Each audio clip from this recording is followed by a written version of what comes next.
2026 ခုနှစ်ဇူလိုင်လ4 ရက်နေ့ဟာအပြည်ပြည်ဆိုင်ရာတမဝါယမနေ့ဖြစ်ပါတယ်။တမဝါယမရဲ့အနှစ်သာရဟာကိုအားကိုခြင်းကိုယ်တိုင်တာဝန်ယူဆောင်ရွက်ခြင်းအများဆန္ဒနဲ့အညီစီမံခန့်ခွဲခြင်း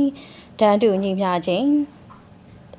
တရားမျှတခြင်းစီလုံးညီညွတ်ခြင်းတို့ဖြစ်ပါတယ်။စီးပွားရေးအရာပါဝင်မှုလူမှုရေးဆိုင်ရာတရားမျှတမှုနဲ့ရဲရွာအဖွဲ့အစည်းပြန်လည်ထူထောင်မှုတို့ကိုတမဝါယမလုပ်ငန်းများကမြည်သို့မြင့်တင်ပေးနေတာကိုထင်ထင်ရှားရှားသိမြင်နိုင်ကြစေရန်အတွက်1994ခုနှစ်မှာကျင်းပတဲ့49ကြိမ်မြောက်ကုလသမဂ္ဂအထွေထွေညီလာခံကနှစ်စဉ်ဇူလိုင်လရဲ့ပထမဆုံးစနေနေ့ကိုအပြည်ပြည်ဆိုင်ရာတမဝါယမနေ့အဖြစ်သတ်မှတ်ကြေညာခဲ့တာဖြစ်ပါတယ်။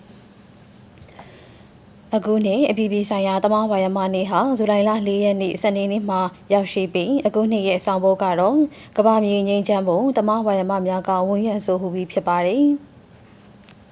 တမဝါယမဦးစီးဌာနကပြည်သူတို့ရဲ့လူမှုစီးပွားဘဝဖွံ့ဖြိုးတိုးတက်စေအတွက်ထိရောက်အကျိုးရှိမယ့်မျှော်မှန်းချက်ရည်မှန်းချက်မူဝါဒများချမှတ်ပြီးပြည်သူများရဲ့လူမှုစီးပွားဘဝမြင့်မားရေးနဲ့အလောက်ကိုင်ခွင့်လန်းများဖွဲ့စည်းခြင်းစီယုံပညာပေးခြင်းတက်မှတ်ပြုပြင်ပေးခြင်းတို့ကိုတမဝါယမအသင်းဥပဒေနည်းဥပဒေညွှန်ကြားချက်များနဲ့အညီဆောင်ရွက်လျက်ရှိပါတယ်။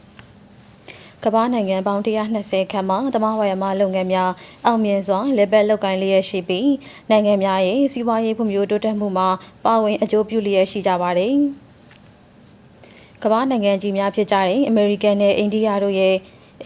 ဟာကမ္ဘာပေါ်မှာတမဝါယမအသင်းသားအများဆုံးနိုင်ငံကြီးများဖြစ်ကြရာမြန်မာနိုင်ငံအနေဖြင့်လည်းတမဝါယမစနစ်ကိုစနစ်တကျလှုပ်ဆောင်ပါက